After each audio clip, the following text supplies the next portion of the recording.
Assalamu alaikum wa rahmatullahi wa barakatuh. Sabah al khair and good morning.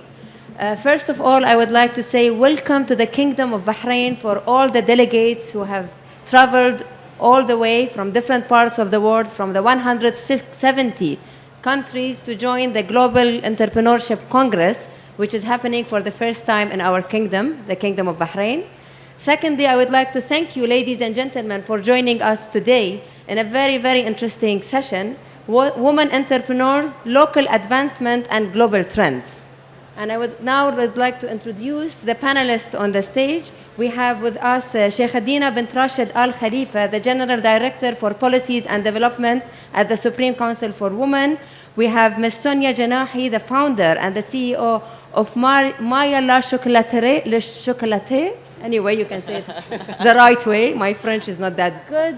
We have Dr. Omar Al-Abedli, the Director of Research at Dirasat Research Center. And we have our guest from Turkey, welcome once again, Melissa Motlo, who is the Executive Board Member and the only woman at the Turkish Exporters Assembly. My name is Zahra Taher, a very proud Bahraini entrepreneur. I manage Finmar Communications, a communication firm in Bahrain and London, and I'm a very proudly board member and founder of the International Federation of Bahrain Business and Professional Women in Bahrain. We have our president here and the board members, Jehan, Khairiya, Nadia. So before we start this panel, our panelists, can you in 1 minute introduce yourselves and how you're involved with the women entrepreneurs? Sheikh Adina, we will start with you. Thank you. Thank you very much for giving us this opportunity and for organizing this session. My name is Dina Al Khalifa. I work at the Supreme Council for Women. As Zahra just mentioned, I am the General Director for Policies and Development in the organization. As an organization, it has been operational since 2001, and it operates in partnership with all of its stakeholders in order to monitor the advancement of Bahraini women on a national and international level. It is in charge also of a number of specializations whereby it is tasked by the country to be able to oversee the public policies, legislations. It is in charge of drafting new national plans and strategies and making sure that it is being implemented in the correct manner. They're also in charge as an organization with conducting women advancement and empowerment programs, as well as many other tasks that we'll be talking about in a short while. However, our role in the organization, I'm in charge of the core function of the institution, which is not only overseeing the progress and advancement of women, but also looking at developing strategies and following up its implementation, and thank you, as well as coming up with the relevant action plans moving forward. Thank you. And we will be talking about all these interesting things. Sonia, you can say the name properly now. Thank you. Good morning, everyone. My name is Sonia Janahi. I started my career in 1989. I worked in telecom and then banking, and in 2002 I decided I wanted to become an entrepreneur. So today I'm a serial entrepreneur focused initially on real estate development, and in 2005 I was concerned where the real estate market was going while everybody was enjoying the hype of real estate. I created the diversification in my portfolio by moving from real estate construction, architecture, interior design into a very interesting and fun business, making chocolate. My background is I've got an MBA in strategic marketing, but I went and studied the art of making chocolate. And in 2007, we opened Maya La Chocolate, which is the first franchise model from Bahrain. And from day one, before opening the concept to the public, we knew what we wanted it to be. We wanted to be the first franchise model to move from Bahrain, go globally, and take the name of Bahrain globally. We wanted it to be an identity that will prove what Bahraini people are capable of, and it is a concept that is created, designed, and structured by a Bahraini team, and eventually, of course, focusing on IPO. Thank you. Thank you. Dr. Omar? Thank you for the invitation to be part of this panel. I work for a think tank called Dirasat, and I'm the director of research. One of our areas of focus is on the Bahrain and the Gulf economy, and in particular economic development. And one of the areas we focus on as a sub-discipline is women's contribution to the economy. In 2018, I co-authored with my colleague Ghada Abdallah, who's in the audience, the Bahrain Human Development Report for 2018, and there was a chapter dealing with women's contribution to the economy. Thank you. Melissa? Good morning. First of all, I'm honored to be here, and thank you very much for your invitation. And this morning I met with amazed woman from Bahrain, and I'm so happy to meet with all of you. And I can see that there's a lot of beautiful things that you did. And I'm Melissa Tokgöz Mutlu. I'm in the business life for 20 years. I'm dealing with the agriculture products. But today I'm here as a board member of the Turkish Exporter Assembly. And I will talk about how we are developing an organization, Women in Turkey, for the entrepreneurship and in the business life. Thank you very much again. Thank you. So before I start this discussion, please make sure that you either give your business card or write your name, because we will have an interesting raffle later on. So we're talking about women entrepreneurs, we're talking about local advancement, we're talking about global trends. I believe that something like this needs a lot of institutional support, a lot of government support, and a lot of semi-government support. Sheikh Adina, since you are the Supreme Council for Women, Yes. Which is a semi-government, can you please shed some light on the role of governments, semi-governments, and how in Bahrain we have supported the women entrepreneurs? Well, that's a very good question, because as I mentioned in the very beginning, the Council has been around for 17 years. And one of the very first things it did was to be able to see how we can consolidate all of the various different efforts in Bahrain towards coming up with a national strategy for the advancement of Bahraini women. How can we identify what are the major priorities that relate to women? What are the major gaps and challenges, and how can we address them? So as you can imagine, one of the three major priorities that were chosen by the Council included women's economic participation, political participation, as well as family stability. So in brief, these are the three major areas that were very important to the Council. As a priority, talking about economic empowerment and then moving on to enhancing women's economic participation, one of the important aspects within this national strategy was, of course, looking at the policies, looking at the services that are being offered to women, looking at what are some of the initiatives that actually exist and how can they be enhanced. Now, as part of this direction that was established by the Supreme Council for Women way back 15 years ago, it was important for the Council at the time to, like I said, identify what are the challenges and how they can be addressed. But then what happened at the time was to be able to identify how these challenges could be addressed by creating the right ecosystem for women to flourish. So it was about ensuring that there were the right not only ecosystem, but creating alternatives for women. So women today are not confined, as you just mentioned, Sonia, to just the public or the private sector. Today, women have an opportunity to expand into entrepreneurship. So what are some of the opportunities and what are some of the challenges? And taking that route, what the Council did was it worked quite closely with its partners, and we could only kind of operate as an institution in partnership with the relevant authorities in Bahrain, whether they be the Chamber of Commerce, the relevant ministries. Civil society played a big role, as well as the private sector. So they all came together to be able to create this ecosystem for women to further advance within entrepreneurship. And so what were some of the tools or the initiatives? One of which was to ensure that we had the right incubators and accelerators in Bahrain to be able to kind of encompass women's thoughts and ideas and turning them into reality. Funding was always a problem and an issue, and so creating the right funding opportunities and solutions for women. So there is a funding solution that has been created over 12 years ago that caters to microfinancing businesses for women.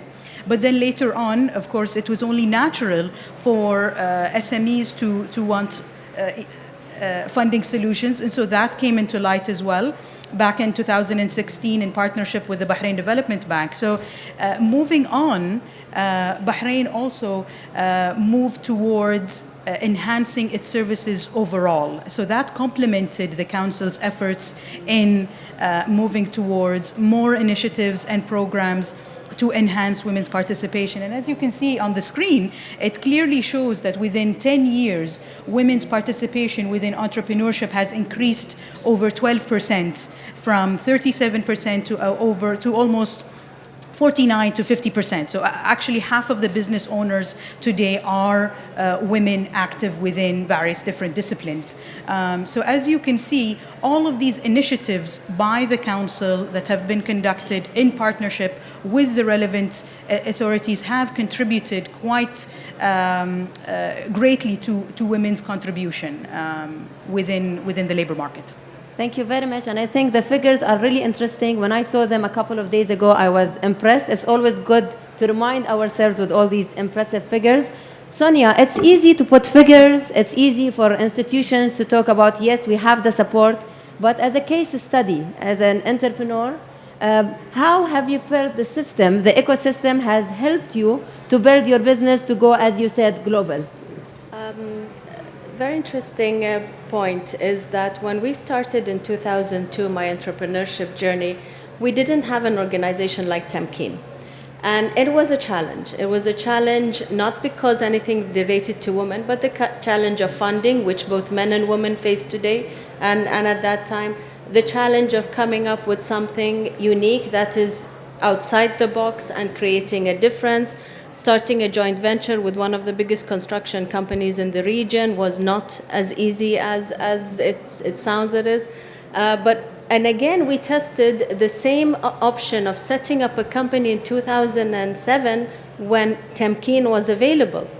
The support that we got from Temkeen, the guidance that we got from Temkeen today have more than 300 programs that are created to support entrepreneurs. This support plays a major role. It reduces the risk exposure on every entrepreneur, male or female. There is no difference who is going to apply as long as your business model is a valid business model and proves a point. It opens up opportunities where your creativity starts to increase.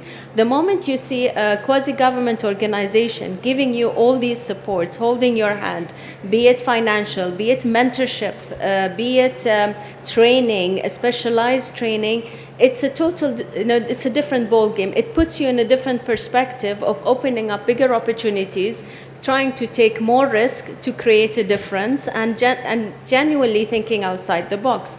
And this is the example that we have seen between the companies that we set up when Temkeen was non-existent and the companies that we set up when Temkeen was existent. It's a major difference. It gives the entrepreneur that luxury, that comfort to start be relaxed and at the same time focus on growth and taking the brand globally beyond Bahrain. And because whatever you're doing in Bahrain is backed by Bahrain. And this is an opportunity that is unique, honestly. Thank you. Dr. Omar, coming from the research, it's always nice to compare the Bahraini experience to the global figures. So how would you, let's say, how would you score the development of the woman entrepreneurship in Bahrain to the global trend? Well, Sheikh Hadina gave the figure of the entrepreneurs being approximately 50% of entrepreneurs or commercial registration being owned by women in Bahrain. You can, as a comparison point, in the US, the figure is closer to 40%. For women. So already, and USA is obviously considered one of the leading countries in the world when it comes to equality between men and women. I asked the question, why is it the case that women are successful in this realm? And one of the key reasons goes back to what my co-panelist Sonia mentioned, which is education. In her own case, she became a chocolate expert by studying chocolate. And if you look at the data on education, in the world, if you look at human development statistics, the world average, for example, for expected years of schooling for men and women is around 12.8 for men and 12.7 for women. So almost the same. In Bahrain, it's about 16.5 for women and 15.5 for men. Soon we'll need a Supreme Council for men because the women are doing much better than the men. So education is a key determinant of, it gives women the skills necessary to become entrepreneurs, and it gives them the confidence and the belief. Bahrain also is not just successful in terms of developing entrepreneurship domestically, it also contributes to entrepreneurship in developing countries. Approximately 75% of Bahrain's labor force and about 50% of the population is migrant workers. We're talking about tens of thousands of women in the Bahraini labor force from other countries, and the remittances that they send back to their countries are very useful for starting their own businesses in their own countries. Bahrain is ranked in the top 30 in the world when it comes to remittances per capita, and this money goes back to fund education for children and women in developing countries and small and middle-sized enterprises in other countries. And as a consequence, Bahrain can be considered supportive of both female entrepreneurship in Bahrain and outside Bahrain. Thank you.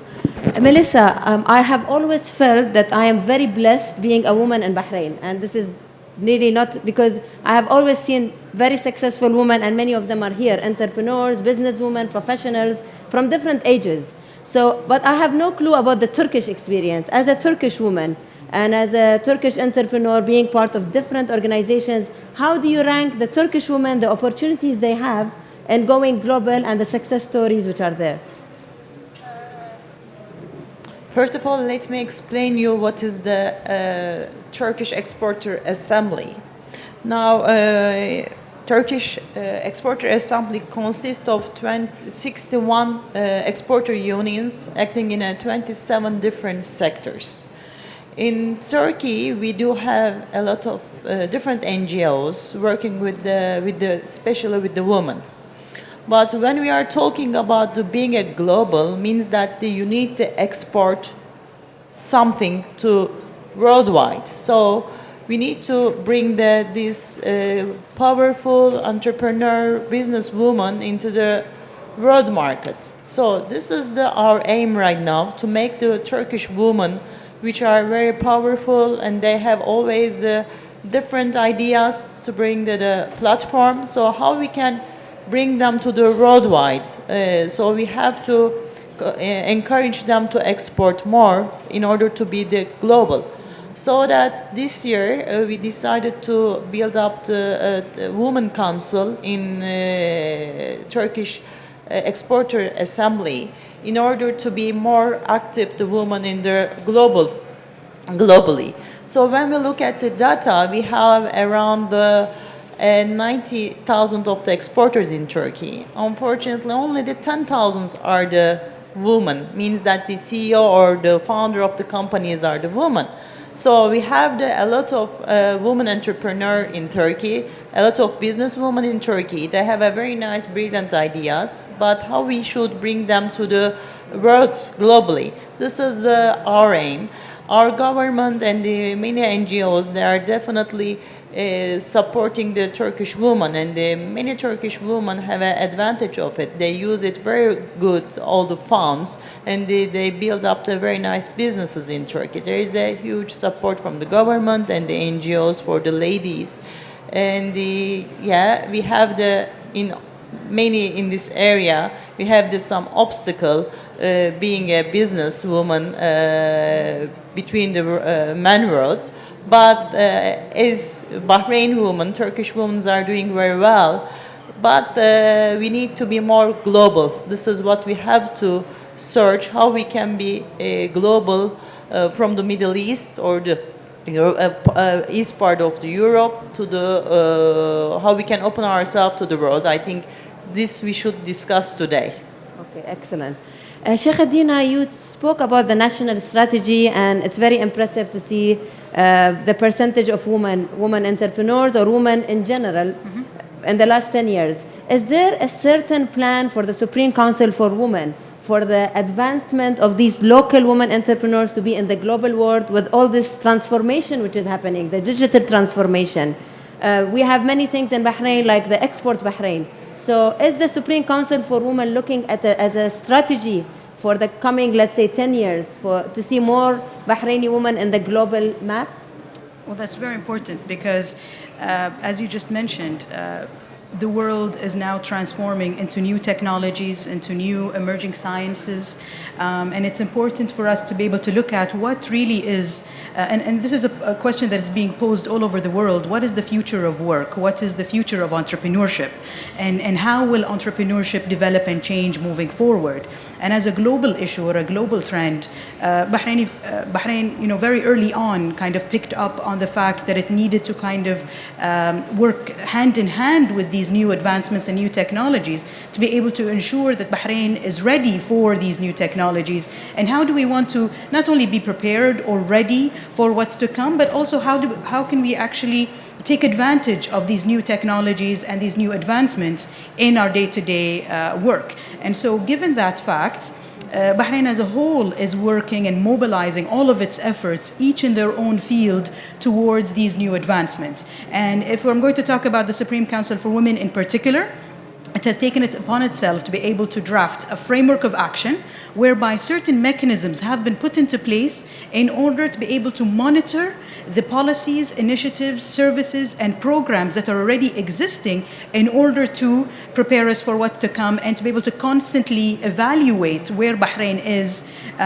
in terms of the emerging sciences. So today we are hearing a lot about how artificial intelligence is changing the way that business and the professional world is going to develop or change. We hear a lot about renewable energy and how that will contribute. There's a lot of talk as well on nanotechnology or various different areas that relate to future sciences. So it is a matter of how do we take advantage of these new technologies to be able to further re-engineer the existing services that are existing in Bahrain in order to be able to improve its productivity and efficiency. How can we create more opportunities for women? How do we create this gender balance? Because at the end of the day, we have to face the fact that students today are returning back from their education with new specializations, new focuses, new disciplines. How ready is Bahrain to be able to accommodate all of these new specializations? And other facts still remain. Today, women constitute 64% of higher education graduates. When talking about STEM specializations, women constitute today 44% within STEM graduates. And so the trend is there. We are all moving in the same direction, but how do we continuously ensure that there is a balance between the output of higher education, whether through in Bahrain or globally, and the requirements of the labor market? We always have to have this constant monitoring mechanism and to be able to ensure that the right, like I said, mechanisms are put into place in order to ensure that. Because over time, things will develop. We hear a lot about new professions, new jobs being created. As a result of these things, we hear that there are new specializations that will be introduced. And so the work that is being done today will very much be quite different in how it is being done in the future. And we're seeing that through various different areas, namely of which is the fintech world. So Bahrain is being a pioneer when it comes to fintech, in that it has worked towards becoming like a regional hub for financial technologies, being a country that has very much been a country that has been the financial hub of the Middle East way back when. So tying that, it only makes sense with the introduction of fintech technologies for Bahrain to kind of become also the center or the hub for fintech within the Arab region. So having that in mind, it's always important to be able to see how policies need to be continuously revised, how are the programs and services need to be continuously updated. And so the Council is taking it as a challenge, and it hopes to see bigger and stronger results moving forward. We have no doubts in that. And talking about the Bahrain FinTech Bay, we also have the Women in FinTech, Yeah. which has FinTech professionals, FinTech women who have started their business in FinTech. So it is something developing. Sonia, as an entrepreneur, I'm asking you this question. Once we talk globally, it's going out of your comfort zone. I know you have your branches in Jeddah and Riyadh, but again, this is within our region. But when we talk globally, like personally having an office in London, it was a challenge to go and compete with all these global players. So how do you find, what are the best ways to face such challenges? And what are your tips or advices for the women over here in the room who want to go globally? What do you think they will face? How do you think they can face these challenges? It is a challenge. It's not easy. I will not say it's easy. No, it's not. It's quite tough because you're dealing with different cultures, different legal systems. The moment you expose your brand to an international arena, the most important thing is that anybody who has a vision of taking their brand global need to make sure they trademark their brand identity globally, or as many countries as possibly they have planned to enter into, because that gives you the first power, the first strength, that you own the trademark in the country that you're franchising the brand. The second thing, of course, is the legal infrastructure. If you don't have a solid legal agreement that protects you as a franchisor, that covers your rights as a franchisor and responsibilities, it should be both ways, then it is going to be a very difficult journey. One of the challenges that we face is that for example, it took us literally 2 years to study the concept of Maya, to design it, to work on the recipes, to test it, to create the branding and marketing design and packaging, and it was all a strategy and designed and planned, and 2 years of work. It wasn't something that just happened overnight. There are certain recipes that took us 3 years to perfect before we could launch it to the market. But suddenly you franchise it to a country and then they think they're experts in the chocolate business, and they want to change everything to how they want to do it, and twist things because they believe they understand the business better than you do. Now, you have to, of course, accommodate to the culture of that country and make sure that you do adapt gradually, but without losing your identity. The moment you start deviating and changing the basis of what you're built upon, you just simply lose your identity. You lose who you are, you lose your brand core, delight, as yesterday Johan was talking about in his presentation. You lose that part, and once you lose that, you're giving the leeway to the franchisee to do whatever they want with your baby. So these are the things that you need to take into perspective, and legally you need to protect yourself through solid agreements, well studied, focusing on all aspects and predicting a future should anything go wrong, because normally the moment you get into a franchise agreement, you're talking about a 10-year relationship, and that's not a joke.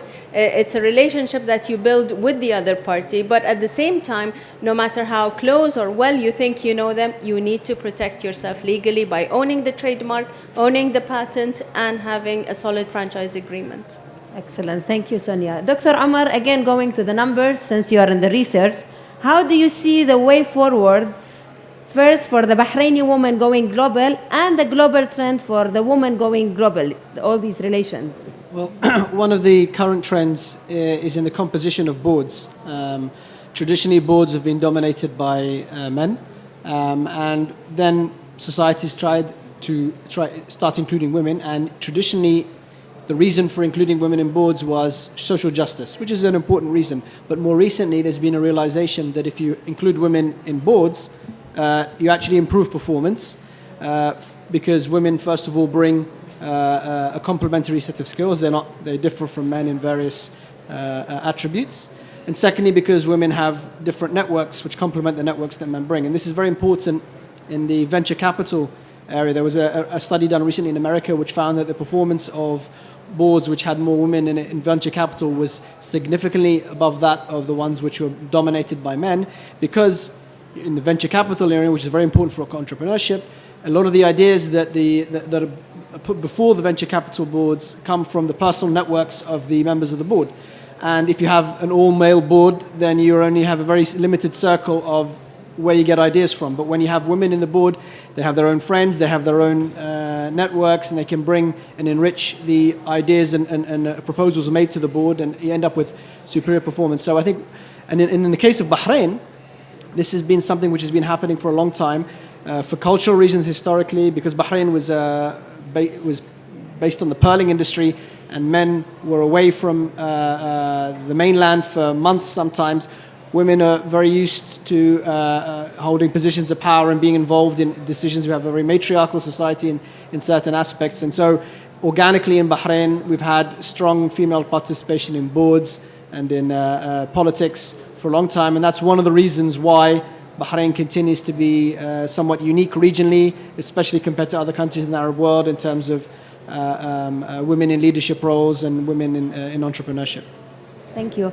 Melissa, although we've met only an hour ago, but I think in those 10 minutes you gave me interesting things. You mentioned a few Turkish brands owned by women who we have known in Bahrain for many years, but it was the first time I knew it's Turkish.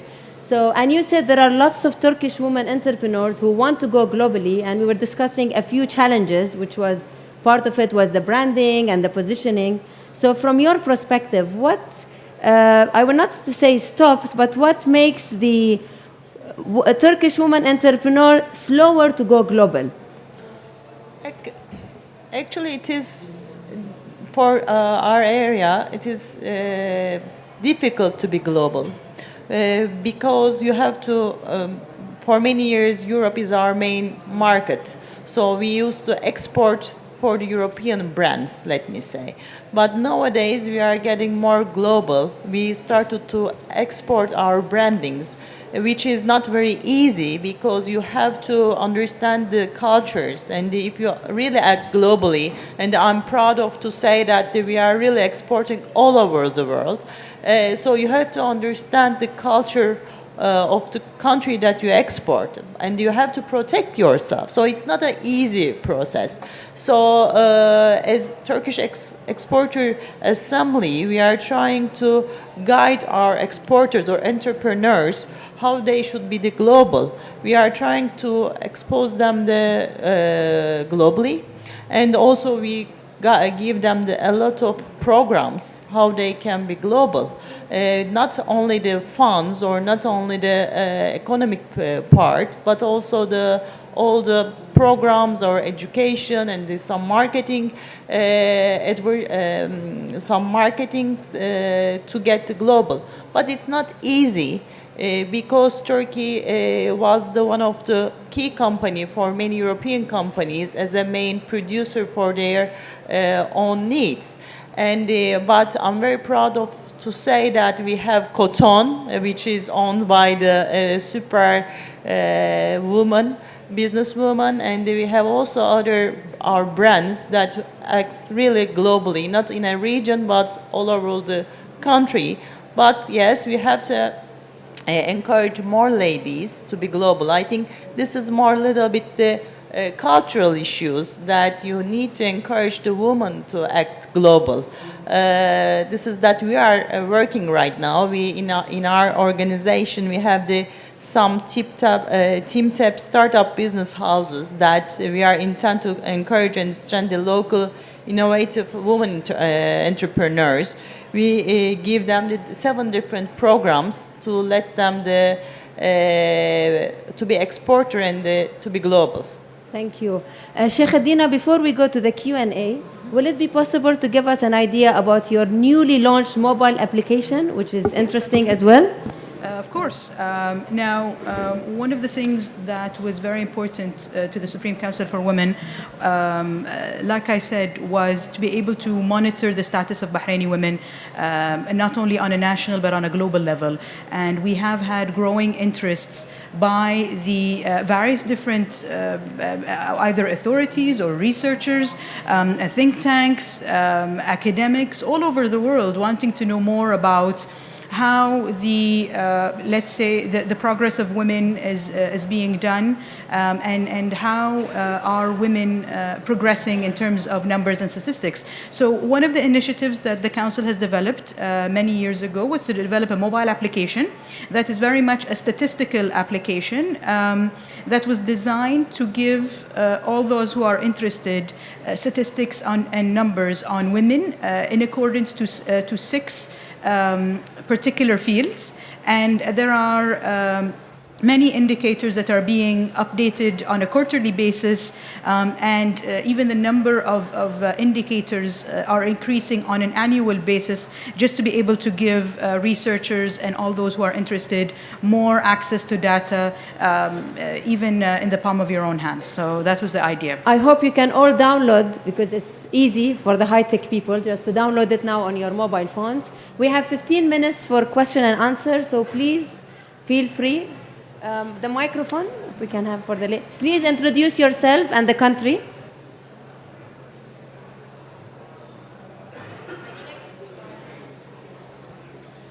Hi, good morning. My name is Leah Wright. I'm an American here in Bahrain. I've been here 6 years, and I'm an entrepreneur and an owner of a small SME. I'm glad you have this app.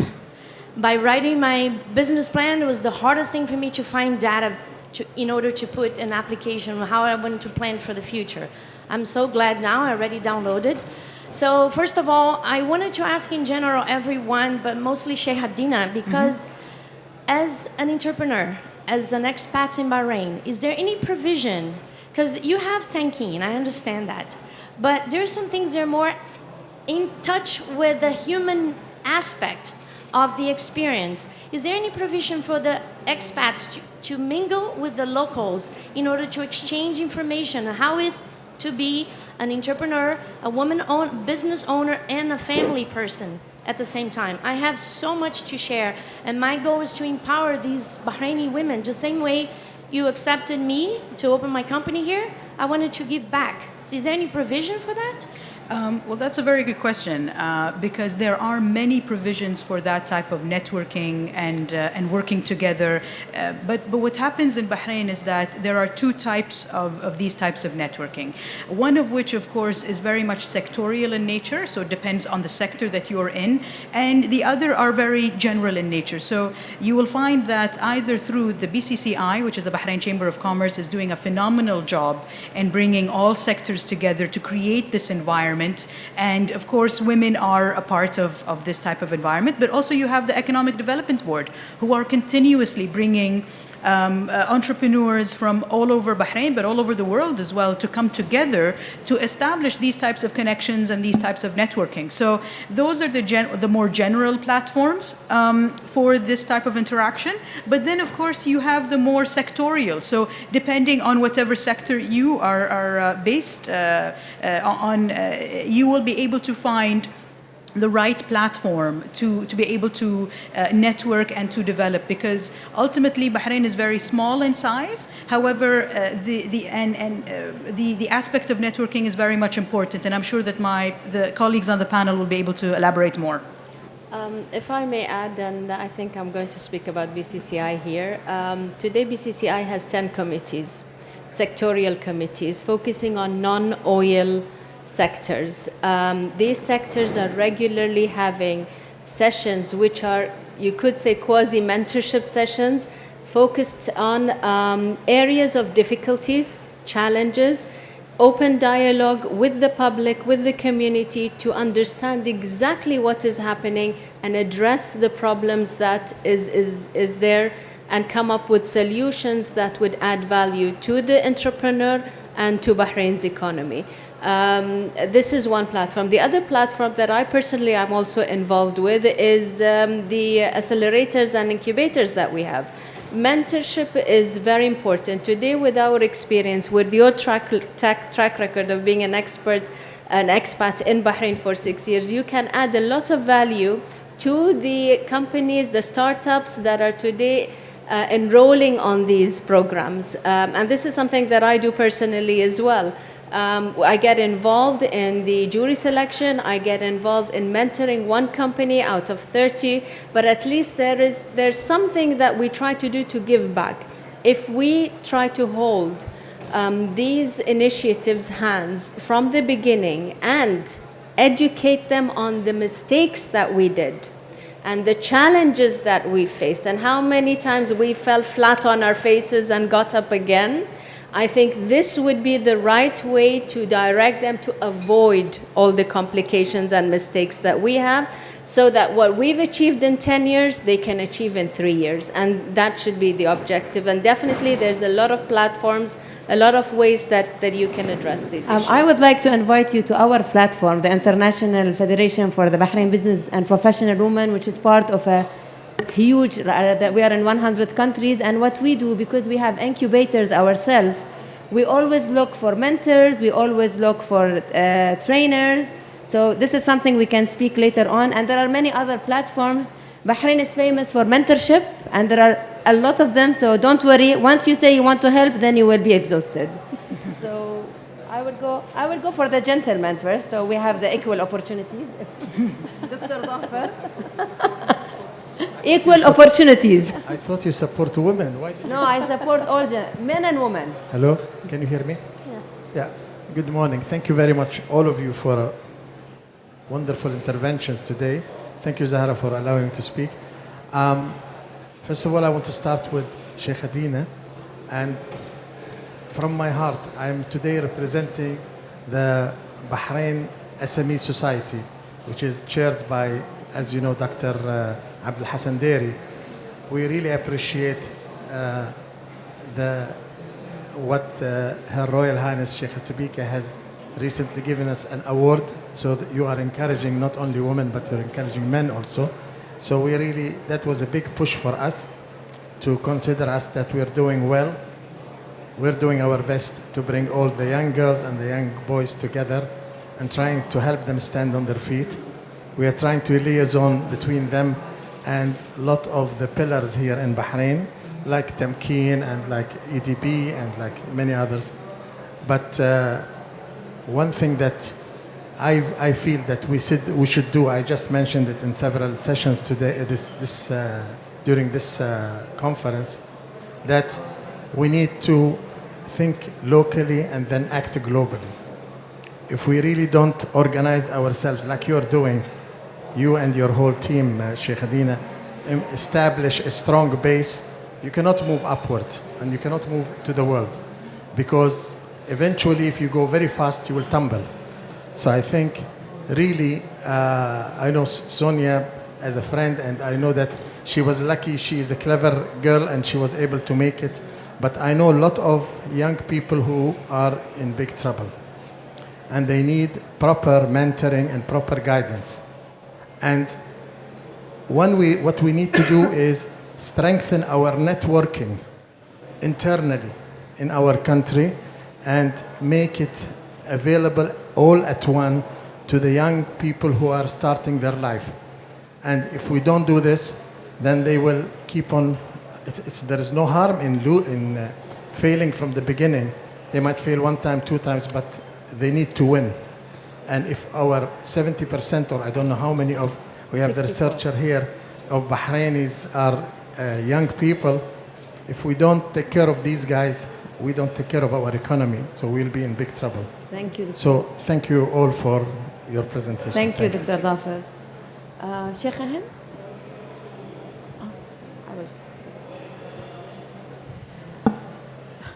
Hi, everybody. I am a president of the Business and Professional Women Association, and it's our mission and vision to concentrate on training. So we have incubators who provide workshops and training. So we need all of us to consider investing in training.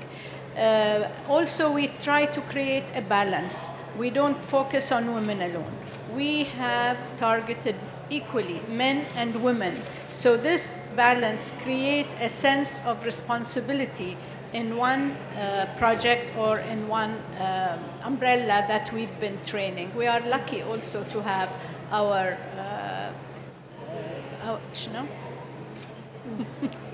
We are lucky also to have Tamkeen to support us, as well as all other ministries. So thank you for giving me this opportunity to share our experience. I have a lady at the back. Good morning. I'm from Istanbul, Turkey. I have a question. To both of you. Mm-hmm. In terms of mentoring and training, you have projects.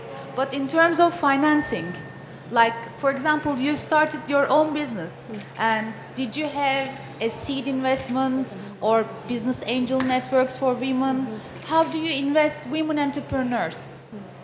Thank you. Well, just to kind of clarify that, like I said in the beginning, one of the major pillars that Bahrain has looked at and the Supreme Council for Women is funding within entrepreneurship, particularly for women. Now, one of the very first things that was flagged by the council that required funding was microfinancing businesses. And so back maybe 10 or 11 years ago, the Supreme Council for Women worked with one of the microfinancing banks in Bahrain, which is Ibda Bank, to be able to create a fund that supports microfinance businesses owned by women.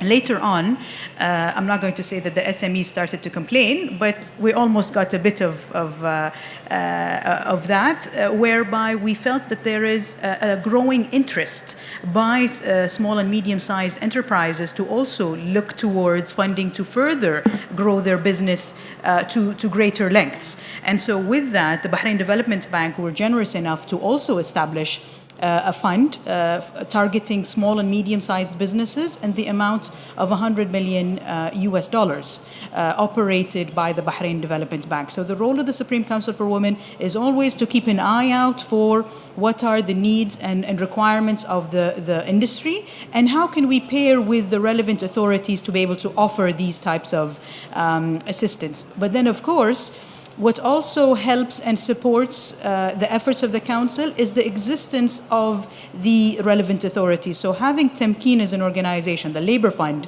come on board, having SMEs as being one of its major pillars, really helped the sector a lot. So for them, they have offered and continue to re-engineer their services, and maybe my colleague here, Sania, can talk a little bit about that, is how they have managed to redevelop their instruments to further help both men and women alike. But then, of course, the council quite recently, last month, further developed its cooperation with Tamkeen, whereby Tamkeen today has a specific portal online that exists, that targets women in Bahrain, and shows what are the relevant services and products that are offered to women. So it not only shows you the funding opportunities, but it shows you the training opportunities, what are the, so in terms of professional certificates, but it also shows, the various different instruments that are offered by Tamkeen. So this platform does exist online and is a great service to Bahraini women. So we keep developing the story as you go along. And so we started off with microfinancing, and today we have a full-fledged platform with Tamkeen that offers a one-stop shop for any woman today that has a business that would like to further proceed.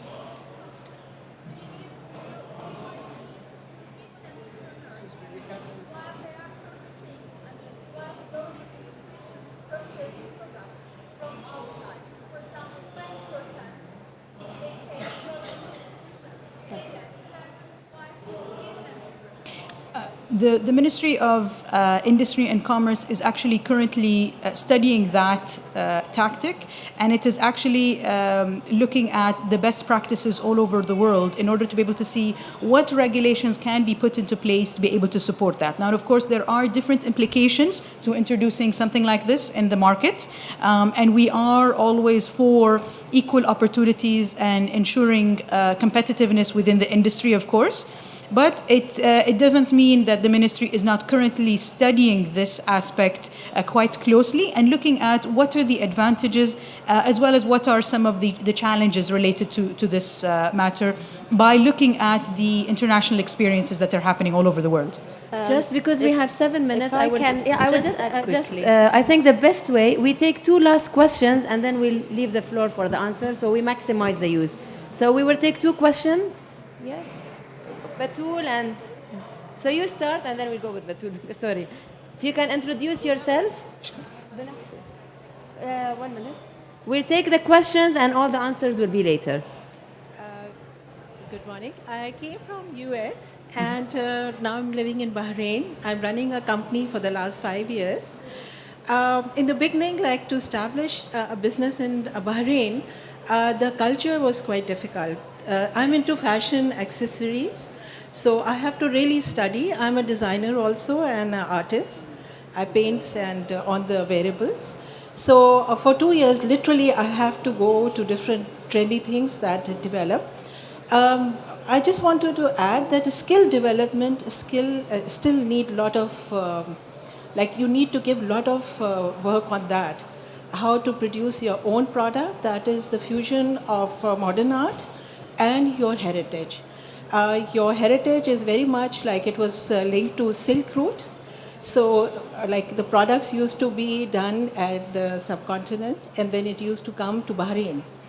And there's a big story about Indus civilization linked to Delman civilization. So I have a whole, like I studied all this and then I developed some designs that I'm trying to give to your artisans on my own. But I need like some assistance where I can go more into these villages where I can train them and whatever I have, I just want to return back to you. Thank you. It's always good to see people who want to give. Batul will get your question and then I'll open the floor for the... There is a question here. There's a question there at the back. Okay, we'll get Batul and then we'll... Yeah, and then we'll go to the back.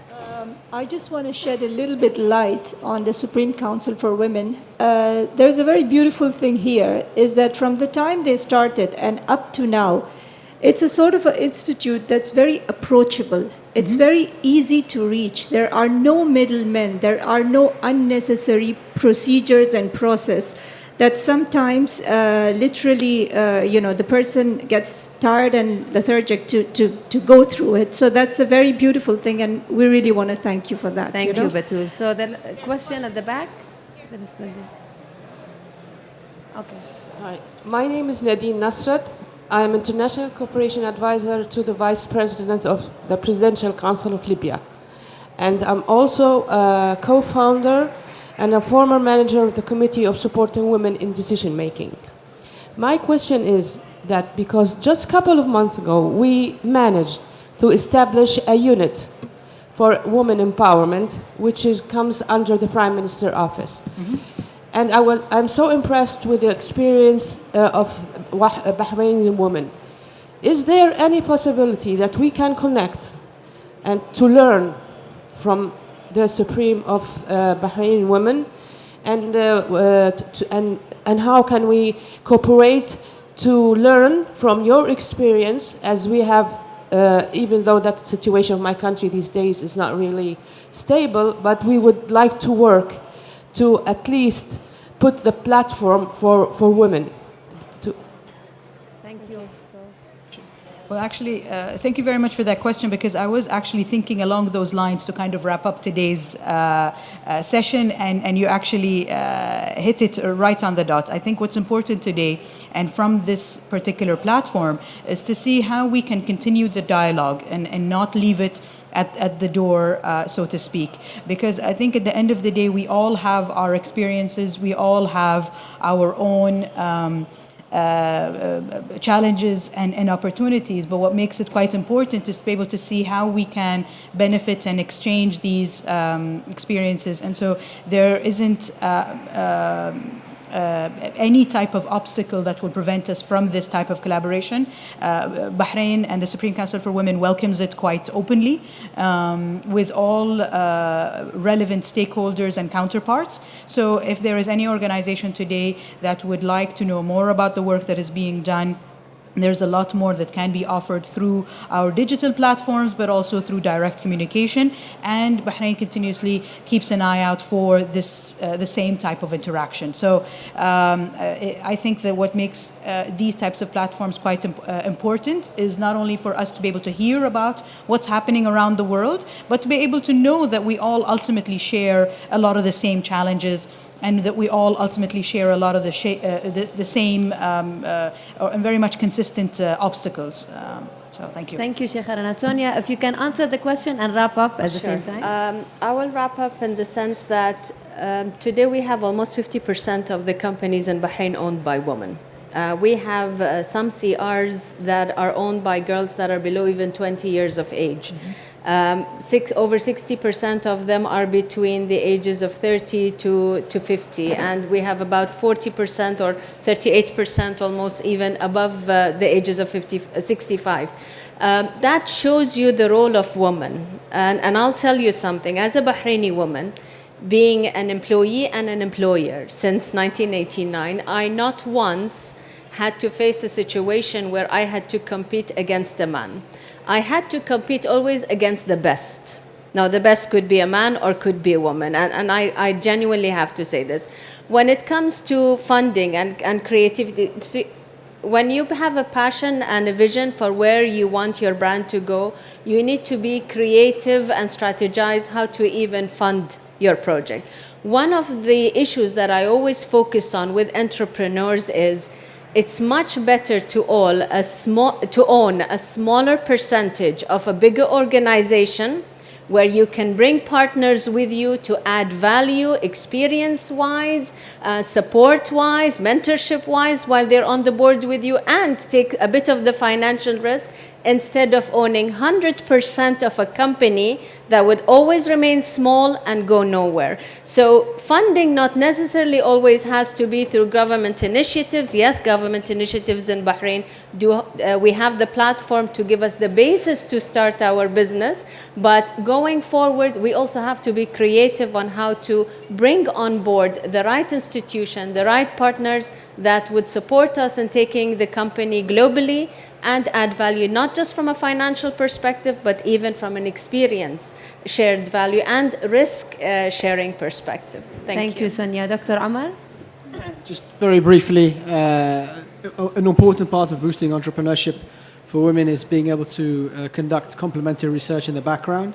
And that's something which all the Gulf countries, including Bahrain, have not really paid enough attention to. So inshallah, sessions like this can help convince those who are interested in potentially funding this kind of research to allocate more resources to it, because we need to approach it more systematically than we currently do. Thank you. Melissa, can you wrap it up in a Turkish way? No, thank you very much again. And some notes that I can take back today from to my country, that definitely we need to think locally but act globally. We have to, as a woman, we have to be more powerful. And definitely we don't see the gender as an obstacle, but we have to always compete for the best. It doesn't matter either man or woman, because most of the women thinks that the man is the main obstacle, but I'm definitely sure that we need to change it we have to compete for the best. And the most important one, that as a businesswoman, we have to keep in contact to share the experience, not only being the global, but to how we can compete with the obstacles. It's also important. Thank you very much. Thank you. I think the obstacle is what's inside you. It's never what's in front of you. A Bahraini woman, a Bahraini entrepreneur who has a stand over there. She's an artist. We have got a few gifts for the people, so we'll draw 5 names, and I hope you guys will be the lucky one.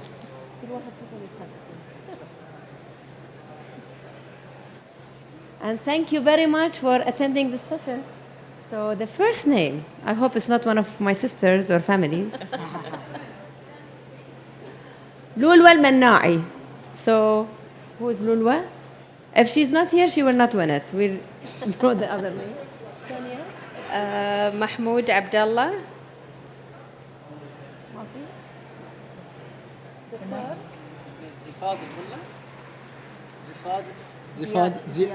زياد الملا. Hala Süleyman. Hala. She left. So that's just one round of the last one. You can pull.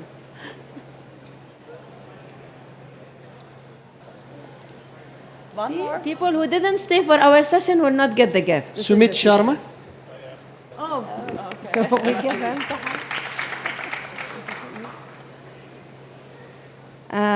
Afaf Ibrahim. Yes? Yes, Afaf. Okay. We have Afaf. Sayyida Golnor Zahra. Since she has my name, she has to get two as well. No? University of Sheffield. One more. I think because... No. Okay. Farishta Saeed. And Leah Wright. Leah Wright? Yes. Oh, Leah. So I think we are done with... And Farishta, she's there. The One last more. one. Precious? Precious? Okay. Precious. So, okay. Thank you very much once again for joining us. Thank you. Thank you.